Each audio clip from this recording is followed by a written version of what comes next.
அனைவருக்கும் மாலை வணக்கம். நம்ம எல்லாருமே இங்க கூடியிருக்கிறோம்.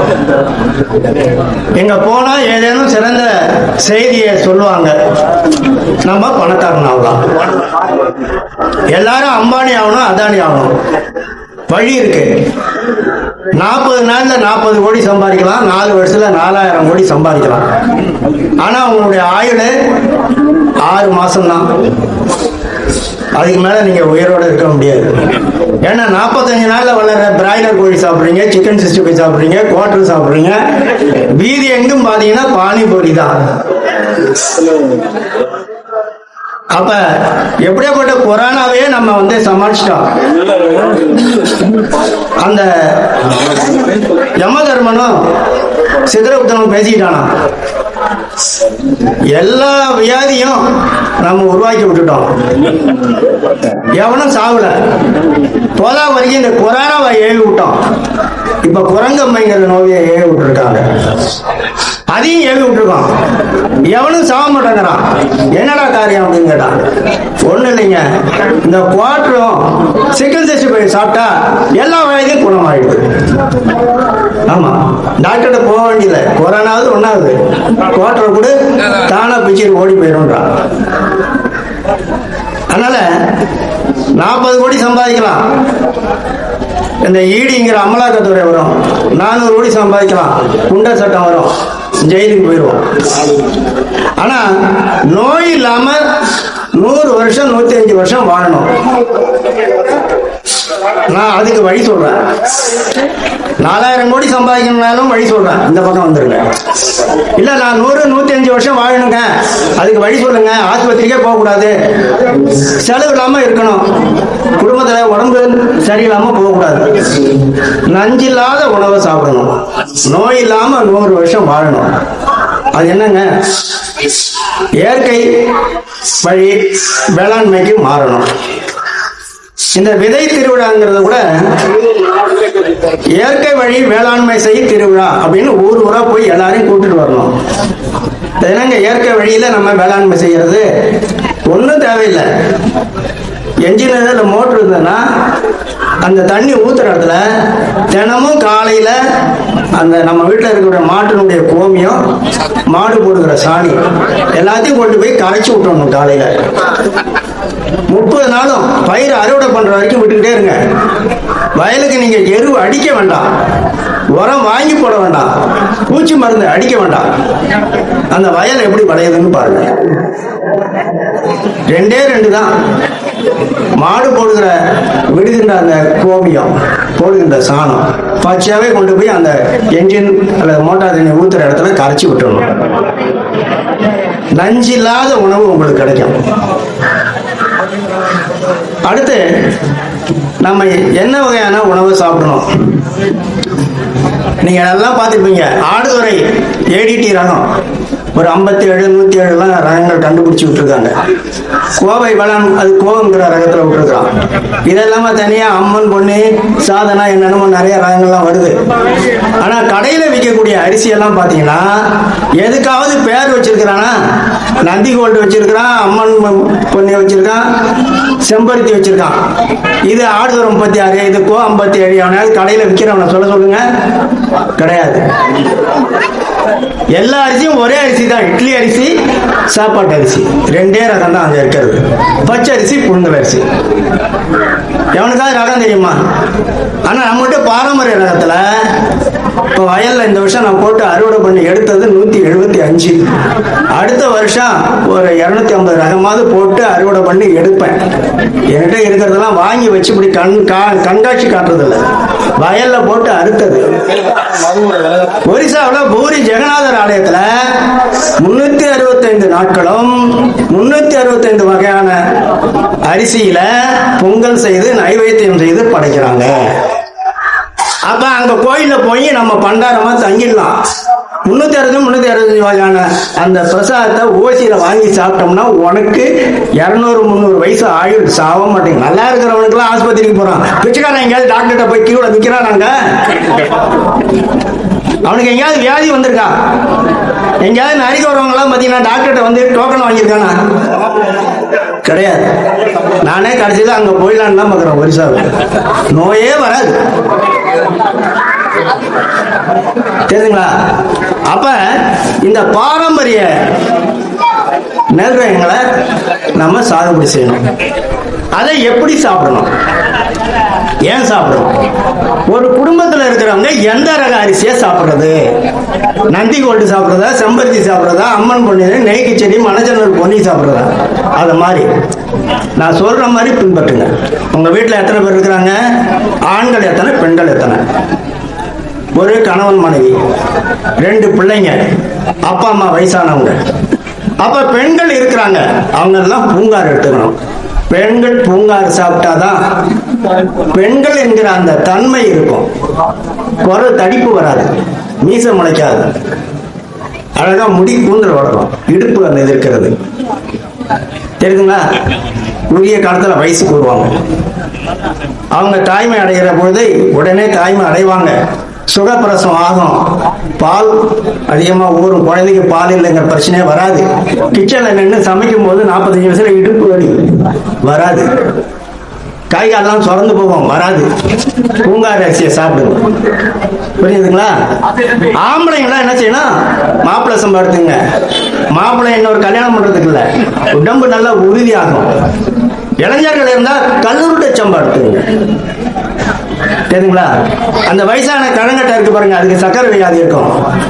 மணிச்சம்பா அரிசி எடுத்துங்க. இது வரைக்கும் 500 பேருக்கு மேல கொடுத்துருக்கிறேன். 15 நாள்ல 300 பாயிண்ட் இருந்தாலும் 150 பாயிண்ட்டுக்கு குறைஞ்சு போச்சு. மணிச்சம்பா, நல்ல மணிச்சம்பா மெல்ல கொல்லும் நீரிழிவை அப்படின்னு தேரையரசி தற்பாடி இருக்காரு. 45 வயசுக்கு மேல ஒரு நாளைக்கு பகல்ல 10 தடவை, ராத்திரில 2 தடவை ஒண்ணுக்கு போவோம். அதை தானா குறைஞ்சிடும். மணிச்சம்பா அரிசியை எடுத்துக்கிட்டீங்க. அந்த அரிசியை எடுத்துங்க. அந்த இளைஞர்கள்லாம் பார்த்தீங்கன்னா 6 பேக்ஸ் உடம்பு வேணும், எக்ஸசைஸ் பண்ணும்பா, கல்லூருண்டை அரிசியை சாப்பிடுங்க. அப்படியே மல்யுத்த பேரர்கள் மாதிரி வருவான். கல்லூருண்டை அரிசியை அதை சாப்பிட்டீங்கன்னு சொன்னான். கண் பார்வை வேணுமா? கடன் சம்பா. பெண்களுக்கெல்லாம் பார்த்தீங்கன்னா நிறைய பேர் பார்த்தீங்கன்னா ஒபிசிட்டி, தொப்பை விழுது. அதுக்கு சூரன் கூர்வை சாப்பிட்டீங்கன்னா ஒல்லியா போயிருவீங்க. சூரன் கூர்வை கட்டாயம் பெண்கள் எடுத்துக்கணும். எலும்புக்கு நல்லா வலு வேணுமா? 60ஆம் கூர்வை. அடுத்தது ஆத்தூர் கிச்சிலி சம்பா. இந்த வயசான கலங்கட்டைக்கு வந்து சாப்பிட்டா செரிமானம் ஆகாது. மந்தமா இருக்கு, எனக்கு ஒண்ணும் வேணாம் ராத்திரிக்கு அப்படின்றான். 4 மணிக்கு தூயமல்லி கொடுங்க. ஹாஸ்பிட்டல்ல படுத்த படுக்கையா இருக்கிற பேஷண்ட்டுக்கு கவர்மெண்ட் அரசு ஆணை என்ன சொன்னா தூயமல்லியில தான் சாதம் கொடுக்கணும். கொடுத்தீங்கன்னா தானா போயிடுவான், எழுச்சி நடக்க வேண்டியதில்லை. தூயமல்லி. மைசூர் மல்லின்னு இருக்கு. மைசூர் மகாராஜா சாப்பிட்டது மல்லிகைப்பூ மாதிரி இருக்கும். ராஜமுடின்னு ஒரு ரகம் இருக்கு. அந்த முடியாண்ட அரசர்கள் 100 வருஷம் 200 வருஷம் வாழறதுக்காக, நீண்ட நாள் வாழணுங்கிறதுக்காக ராஜமுடிங்கிற ரகம். கர்நாடக அரசு ராஜ போகம். அரசனுக்கு 1008 பொண்டாட்டி, அவன் சாப்பிடுற அரிசி ராஜ போகம். பொங்கல் செஞ்சேன்னா அதுல டால்டாவை தான் போடுறான். நெய் கிச்சிலி சம்பான்னு இருக்கு. நெய்யை ஊத்தாமே நெய் ஊத்துன மாதிரி வாசனை வரும். பெண்கள்லாம் பாத்தீங்கன்னா அழகு நிலையத்துக்கு போவாங்க, தோல் சுருக்கம், முகத்துல சுருக்கம். அதுக்கெல்லாம் வெள்ளை கவுனிங்கிற அந்த அரிசியை எடுத்துங்க, தோல் சுருக்கம் போயிடும். அந்த இறந்து போன செல்கள்லாம் நீங்கி போயிடும். பழவன்னு பழப்பழன்னு அழகா, வயசே வித்தியாசம் தெரியாது. 10 வயசை குறைச்சு காட்டும். இந்த பெண்களுக்கு அடிக்கடி வீட்டுக்கு தூரம் போறதுனால 13 வயசுக்கு பிறகு கடைசி வரைக்கும் ரத்தசாலிங்கிறத எடுத்துங்க. ஹீமோகுளோபின் % அதிகமாகும். நீங்க சோரட்டிலாம் வாங்கி கொடுக்க வேண்டாம். ரத்தம் தானா ஊறிட்டே இருக்கும். எத்தனை தடவை வேணாலும் நீங்க ரத்த தானம் பண்ணலாம். ரத்த தானம் எடுத்துக்கணும். கண் பார்வைக்கு கடும் சம்பா. கடும் சம்பாவா? கடும் சம்பா. இல்ல ஆண்களுக்கு குழந்தை பிறக்கல, காடை சம்பா, காடை கழுத்தான், இதெல்லாம் எடுத்துங்க. அதே மாதிரி இந்த பிள்ளைங்களை எல்லாம் ஆஸ்பத்திரி பேக்கரி பக்கம் கூட்டிட்டு போகாதீங்க. பேக்கரியில இருந்து எதையும் வாங்கி கொடுக்காதீங்க. மைதா மாவு அவ்வளவும் சுகரை வரவழைக்கின்றது. இந்த செந்துறையிலே ஒரு குழந்தைக்கு 3 வயசுலயே B2 டைப் சுகர் வந்துச்சு. அதனால பேக்கரி ஐட்டம் எதுவும் வாங்கி கொடுக்காதீங்க. ஆண் குழந்தைகளுக்கு கடலை மிட்டாய், பெண் குழந்தைகளுக்கு எள்ளு மிட்டாய் வாங்கி கொடுங்க. அப்ப என்கிட்ட சொன்னீங்கன்னா, யாரும் 20 கிலோ 50 கிலோ ஒரு ஏக்கருக்கு நெல்லு கொடுனா நான் நெல்லு கொடுக்க மாட்டேன். உன் குடும்பத்துல எத்தனை பேர் இருக்கிறாங்க, அவங்களுடைய உடல்நல பிரச்சனை என்ன, எந்த வயசுல இருக்கிறாங்க, அதுக்கு ஏத்த ரகத்தை ஒரு கிலோ தான் நான் தருவேன். ஒரு ஏக்கரை 5-6 பகுதியா பிரிச்சுக்க, நான் சொல்லக்கூடிய ரகங்களை போடு. அதை சாப்பிட்டீங்கன்னா உனக்கு எந்த வியாதியும் வராது. முதல்ல பெண்கள் பூங்கார் 1 கிலோ அந்த வாங்கிக்க. பசங்க இருக்காங்களா, மாப்பிள சம்பா வாங்கிக்க. கருப்பு கோணி வேணா 1 கிலோ வாங்கிக்க. அடிக்கடி அதை சாப்பிடுவோம். வாரத்துக்கு ஒரு தடவை தான் கருப்பு கோணி கஞ்சி வைக்கணும். தினமும் 3 வேளையும் கஞ்சி வச்சு குடிக்காது கருப்பு கோணி. புரியுதுங்களா? அதே மாதிரி கண் பார்வை இல்ல, சுகர் இருக்கு, கண்டஞ்சம்பா. சுகர் இருக்குதா, மணிச்சம்பா. அடுத்து ரத்தசாலி கட்டாயம் நீங்க எடுத்துக்கணும். பெண்கள் இருக்கிறதுனால. சொப்பை இருக்குதா, அதுக்காக சூரன் சொன்ன. இந்த சிவப்பு கவுனின்னு ஒண்ணு இருக்கு, பெண்களுக்கு எல்லாம் அப்படியே போயிட்டே இருக்கும் உதிரப்போக்கு. அதுக்கு இந்த சிவப்பு கம்பெனியை சாப்பிடணும். அதே மாதிரி வாளான் சம்பா, இவ்வளவு நீளம் வால் இருக்கும், அந்த அரிசி எடுத்துக்கணும். இப்படி ஏதேனும் ஒரு 4-5 உங்க குடும்பத்தில் இருக்கக்கூடிய பிரச்சனைக்கு நம்மகிட்ட ஆலோசனை கேட்டுட்டு அந்த ரகத்தை ஒரு வயல 5 பகுதியா பிரிச்சு அதுல சாகுபடி பண்ணி இந்த அரிசி எல்லாம் நீங்க சேகரிச்சு எப்படி சாப்பிடணும்? 3 பங்கு இட்லிக்கு அரிசி போடல, சாப்பாட்டு அரிசிய 3 பங்கு, 1 பங்கு இந்த அரிசியை எல்லாத்தையும் கலந்து இட்லி தோசைக்கு போட்டு. இப்ப ஏன்னா எல்லாரும் 2 வேளை இட்லி தோசைக்கு மாறிட்டீங்க. அந்த காலத்துல அமாவாசை அன்னைக்குதான் இட்லி கிடைக்கும், இப்ப 2 வேளை டிஃபன் ஆயிடுச்சு. அதனால டிஃபனுக்கு போட்டுங்க. தேவைப்படுகிற போது கஞ்சி வச்சு சாப்பிடல.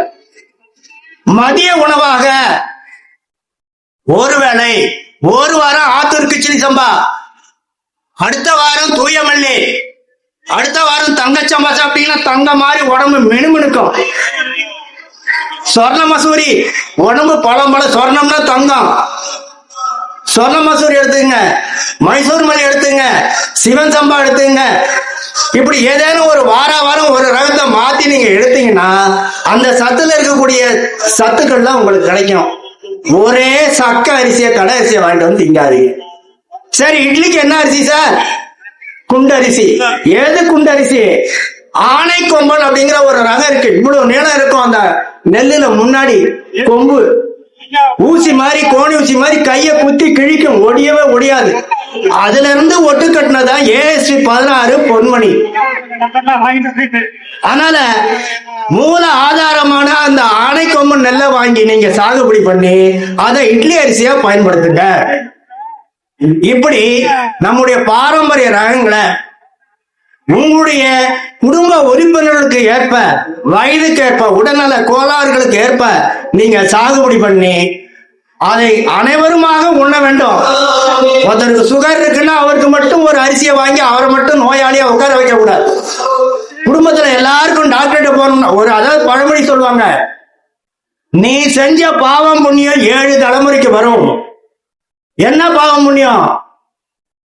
நீ உனக்கு சுகர் இருந்ததுன்னு சொன்னா அடுத்து 7 தலைமுறை வரைக்கும் அந்த சுகர் வரும். அதனாலதான் சொந்தத்துல பொண்ணு எடுக்க கூடாது. டாக்டர்கிட்ட போன உடனே கேட்பாங்க, உங்க குடும்பத்துல யாருக்காவது சுகர் இல்லைங்க? யாருக்கும் இல்ல. 7 தலைமுறையில யாரோ ஒருத்தர் பாவமோ புண்ணியமோ செஞ்சிருக்காரு, அதனால உனக்கு சுகர் வந்துச்சு. அப்ப நம்மகிட்ட இருக்கக்கூடிய அந்த பரம்பரை வியாதி 7 தலைமுறைக்கு போய் சேரும். அதனால குவார்டர் அடிச்சு செகண்ட் சிஸ்டம் சாப்பிட்டு உன்னுடைய வாரிசான 7 தலைமுறை வரைக்கும் அந்த பாவத்தை சேர்த்து விட்டுட்டு நீ போகாத. திருந்து பாரம்பரிய நெருரகத்தை பயிர்வை, நோய் இல்லாம 100 வருஷம் வாழு. நான் அதுக்கு ஆலோசனை சொல்றேன். உனக்கு ஆயுள் முக்கியமா, பணம் முக்கியமா? நீயே முடிவு பண்ணிக்க. பணம் எப்ப வேணாலும் போயிடும், எப்ப வேணாலும் வரும். ஆனா ஆயுள் அது கடவுள்கிட்ட இல்ல, நம்ம கையில தான் இருக்கு. அடுத்து 2வது, பச்சை அரிசி நல்லதா, புழுங்கல் அரிசி நல்லதா? புழுங்கல் அரிசி தாங்க. பச்சை அரிசி வாதம், வாயுவை உண்டாக்கும், கை காலை இழுக்கும், நரம்புலாம் இழுக்குதுங்க. அப்படி இப்படி முந்தி நடப்பான். இழுப்பு சம்பா சாப்பிடுங்க. இழுப்பு சம்பாவை வீட்டுக்குள்ள வச்சுட்டு கூட்டிட்டு போ. அடுத்த நாள் போய் திறந்து பாருங்க, வீடு பூரா இழுப்பு வாசம் அடிக்கும்.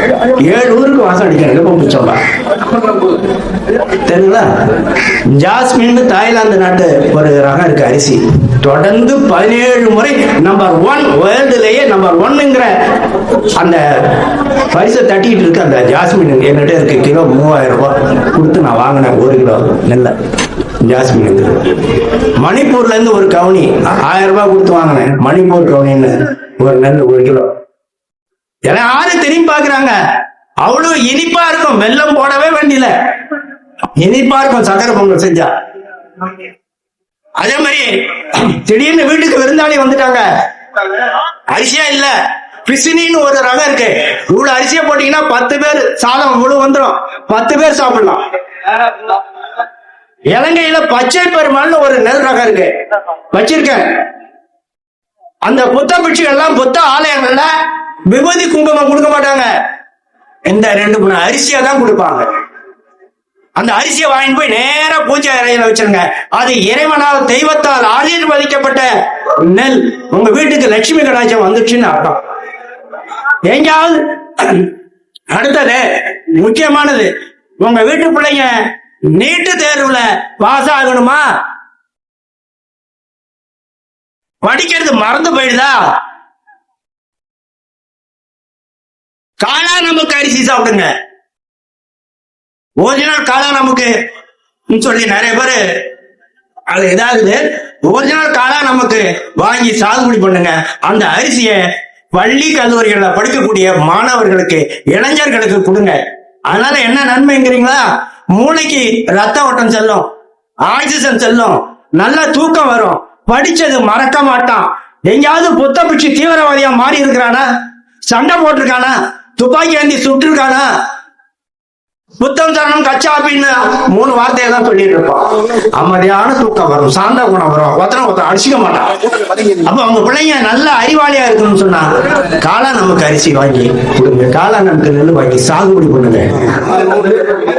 அன்னமழைன்னு ஒரு ரகம் இருக்குங்க, குங்கும போட்டு கலர்ல இருக்கும் நெல், அரிசி வெள்ளையா இருக்கும். மதிய நேரத்துல சுடுசாதத்துல கொஞ்சம் தயிரை போட்டு அப்படி பசங்க அப்படி சாப்பிட்டுட்டே இருந்தீங்கன்னா தட்டுல இருக்கிறத பூராவும் சாப்பிடறதுக்கு முன்னாடி நீ அவன் தூங்கிடுவ, தட்டி எழுப்பி விடுவாங்க. இப்படி எத்தனையோ அரிய அந்த பாரம்பரியங்கள் இருக்கு, அதை பாதுகாத்துட்டு இருக்கிறேன். 30 கிலோ 40 கிலோ கொடுக்க மாட்டாங்க, 1 கிலோ 1/2 கிலோ. காலையில கூட ஒருத்தருக்கு 100 கிராம் 250 ரூபாய்க்கு அனுப்பி வச்சுருவாங்க. எனக்கு நண்பர் கொடுத்தது எல்லாமே ஒவ்வொரு ரகத்திலும் 2 கதிர் தான் கொடுப்பாரு. அடுத்த வருஷம் நான் அதுதான் கொடுக்க போறேன்.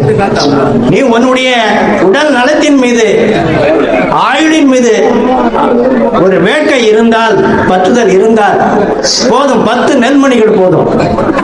அதுல இருந்து நீ பெருக்கிக் கொள்ளலாம். நாங்களாம் அப்படிதான் தேடி பிடிச்சி வாங்கி அதை பெருக்கிறோம். 10 கிலோ 20 கிலோ எல்லாம் இல்லை. என்கிட்ட இருக்க 4 ஏக்கர்ல நான் இந்த 200 ரகத்தையும் பண்ணோம்னா 200 ஏக்கர் வேணும், சாகுபடி பண்ண முடியுமா? ஆனால் உண்மையிலேயே நீங்கள் பாக்கியசாலியாக இருந்தால், என்னுடைய உரையை கேட்டு நீங்கள் பின்பற்றுவதாக இருந்தால் 100 ஆண்டுகள் நீங்கள் வாழ வேண்டும். உங்களுடைய வருங்கால தலைமுறைக்கு பெரிய திட்டுவோம். எங்க கிழவன் கண்டதையும் தின்னுட்டு என்னுடைய பரம்பரைக்கு வியாதியை உண்டு பண்ணிட்டு போயிட்டான், அவளை என் கண்ணுல மட்டும் சிக்கட்டும் அப்படின்னு சொல்றக்கூடிய ஒரு துர்பாக்கிய நிலையை நீங்கள் உருவாக்கி விட்டு செல்லாதீர்கள். பாரம்பரியத்துக்கு மாறுங்கள், இயற்கை வேளாண்மைக்கு மாறுங்கள். உங்களுக்கு என்ன ரகம் வேணும் தரேன். இந்த வருஷம் சாகுபடி பண்ணி அடுத்த வருஷம் அதிகப்படுத்தி உங்களுடைய குடும்பத்தை 7 தலைமுறையும் காப்பாத்துங்க என்று இந்த வாய்ப்பு கொடுத்தமைக்கு நன்றி கூறி விடைபெறுகிறேன். நன்றி, வணக்கம்.